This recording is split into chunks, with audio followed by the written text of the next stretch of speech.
There she is, Mrs. Dorothy Cardlin. Oh, aren't you just looking swell today?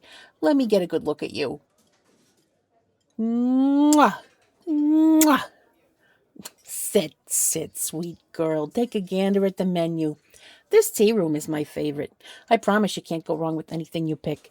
Maybe we could get the afternoon tea set, treat ourselves for the first of many ladies' days out to come. Oh, applesauce, Dorothy. Don't you pay any mind. Your family now is near to me as my own daughter, so I won't hear of you paying for a single thing, capiche? I don't think so. Even with family, we'll go about things the proper way. Besides, your mother gave you such a handsome name, Dorothy. It'd be a shame not to use it. You know, I almost named my own girl something along those lines, but my Dante, he wouldn't hear of it. It was Carolina or bust with him. Have you put any thought into names for your own children yet? Oh, no need to look so blue, Dorothy. I don't mean right away. Your wedding band is still shiny like new. The ink on your marriage certificate's not even close to dry. I know these things will take time, dearie, and until then there's an awful lot to do. Well, to start, getting that bonehead of a son of mine to sit a spell for once. Vincenzo can't give me any grandchildren if he's off making trouble and running amok. Now that you two are spliced, it's your duty to make that tacky house a home. Or better yet, get on out of there. I've seen that dump my boy lives in, and I hardly thought it good enough for him, let alone you or my future grandchildren.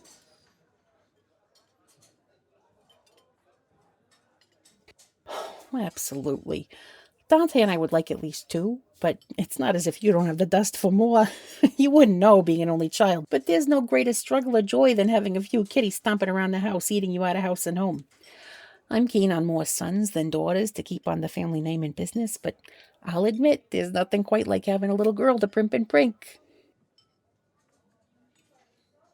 Oh, she was an absolute peach, my Carolina. Her father and I just adored showering her in dresses, ribbons, shoes, whatever her little heart desired.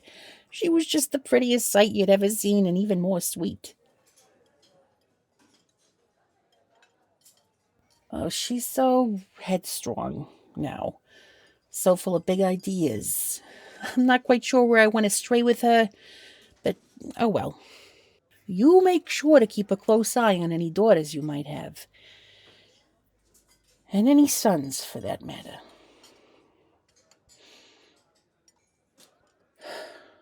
Thank you. Of course, his death was a blow to us all, you included.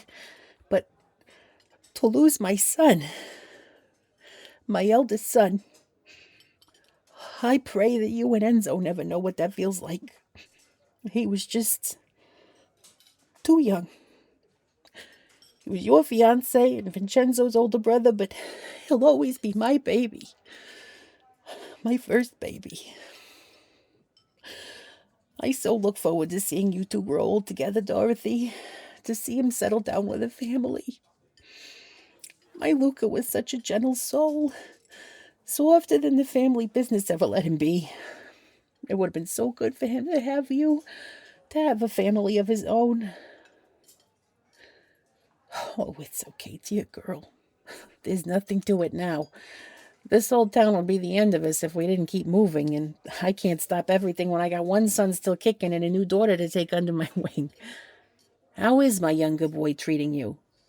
He's a little rough around the edge, my little scrapper, but he's real sweet in his own way. You don't see him much, do you? Oh, my Vincenzo. He takes after his father that way, keeping to himself, talking with his fists instead of his words. He's not unlike a stray dog that way. You gotta let him come to you. You gotta be patient. You'll be patient with my brute of a boy, won't you? I thought so. I know this isn't how you thought you joined the family, Dorothy, but we're happy to have you any which way. You'll fit in just fine. Or at least you would if that son of mine brought you around more. I've been trying to plan a Sunday dinner for what feels like ages, and I will not be given the runaround, little missy. Oh, I don't mean you, darling, don't you worry. You're a peach, one I'd like to see more often. You free next Sunday? I don't want to step on any toes if you got plans with the Montevellis. Bully! I'll have the cook make all of Vincenzo's favorite dishes and write down the recipes for you to take home and practice. He's loved Minnie's chicken Vesuvio since he was little, so you'll certainly see more of him once you get the hang of it. You know what they say, the quickest way to a man's heart is through his stomach, even if that man is my baby boy. Oh, this'll be so fun. I wonder what I should have him make for dessert. What would you like? He'll be free if I say he is. You see, with these men, it can be like wrangling children. Outside, they run the businesses in the town, but at home, a firm, loving hand is never remiss. That's the role of a wife, Dorothy, and it's an important, noble one. I wouldn't have let you marry either of my boys if I didn't. It may be a challenge, but I think you'll make a fine man and husband out of my youngest. And a good father.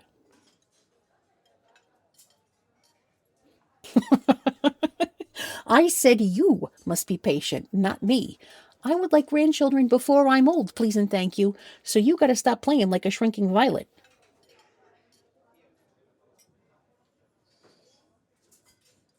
Fine, all in due time. I suppose I'll let you enjoy your brunch in peace, if you agree to accompany me after this. Before you have children, you must have a house suitable for them, and I'd like to show you a few after this. You don't have to pick anything right now, of course. I'm not rushing you. But if there's anything you happen to fall in love with, there's a realtor we've been friends with for decades who could talk to Vincenzo come Sunday.